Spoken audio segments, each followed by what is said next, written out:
झेप मराठी, आरसा महाराष्ट्राचा। वाढत्या तापमानाचा असाही परिणाम। शहाद्यात विद्युत रोहित्रांना देताय कूलरची हवा। बिघाड होऊ नये म्हणून वीज विभागाने वापरली शक्कल। सध्या सगळीकडेच सूर्य आग ओकतोय।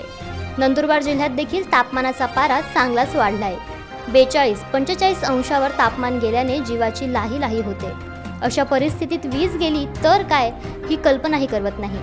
म्हणूनच वीज वितरण कंपनीच्या शहाद्यातील अधिकाऱ्यांनी नामी युक्ती वापरली आहे। त्यांनी शहाद्यात असलेल्या 220 उपकेंद्रांच्या रोहित्रांना चक्क कूलरची हवा देऊन गार करण्याचा प्रयत्न केलाय।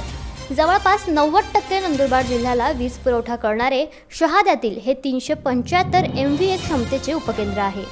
यात बिघाड झाला तर 90% नंदुरबार जिल्ह्याचा वीज पुरवठा खंडित होतो। आता एवढ्या तापत्या उन्हात यात बिघाड होऊ नये म्हणूनच ही काळजी घेतली जाते। या अनोख्या शक्कलबाबत अतिरिक्त कार्यकारी अभियंता गणेश पाटील म्हणाले, नमस्कार, मी गणेश पाटील, अतिरिक्त कार्यकारी अभियंता, 220 kV उपकेंद्र शहादा येथे कार्यरत आहे। ॲक्च्युली सध्याचे वातावरण जर बघितलं तर दिवसेंदिवस टेम्परेचर हे 40-45च्या पार होत असताना आपल्याला दिसत आहे। आणि जसं माणसाला थंड वातावरणाची गरज राहते त्याप्रमाणेच हे आमचे जे इक्विपमेंट आहेत मोठमोठे पॉवर ट्रान्सफॉर्मर, त्या पॉवर ट्रान्सफॉर्मरलाही माणसाप्रमाणेच आपल्याला कूलिंग सिस्टीम प्रोव्हाइड करावी लागते। अन्यथा अतिउष्णतेमुळे ट्रान्सफॉर्मर फेल्युअर्सचे प्रमाण वाढण्याची दाट शक्यता असते। आणि त्यामुळे आमच्या उपकेंद्रातही प्रत्येक पॉवर ट्रान्सफॉर्मरला कूलिंग सिस्टीम ही ऑटो सिस्टममध्ये असते। आम्ही रोजनिशी या साऱ्या उपकेंद्रात वेगवेगळ्या पद्धतीने मेंटेनन्स ॲक्टिव्हिटी या करत असतो।